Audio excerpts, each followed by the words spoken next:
Meet John. John has been diligently carving furniture for $30,000 a year. He is just about to put the finishing touches on an exquisite armoire when his boss approaches him and says he's giving him a 5% raise. A 5% raise?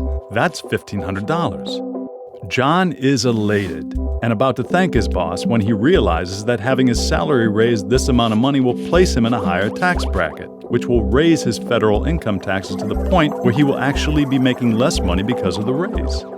John's thinking is incredibly wrong. He doesn't understand how the progressive tax code really works. John thought he was paying 15% of $30,000, or $4,500 every year in federal income taxes. However, he was really only paying 10% on the first $10,000, which is $1,000, and 15% on the next $20,000, which is $3,000, giving him a total of $4,000 in federal income taxes.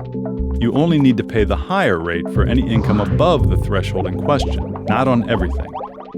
Now let's see what John's federal income taxes will look like after his raise. With a 5% raise of $1,500 to a grand total of $31,500, John thinks that he will need to pay 25% of his total salary in taxes, or $7,875. But in actuality, he will only be taxed 25% on the amount of money above the $30,000 threshold, which the raise gives him. Thus, John will only have to pay $375 more in taxes after his promotion, not the $3,875 he believed he would owe from going up a tax bracket. These aren't the only taxes Americans pay. State and local income taxes, sales tax, Social Security tax, property tax, and Medicare tax are just a few of the many taxes citizens are required to pay.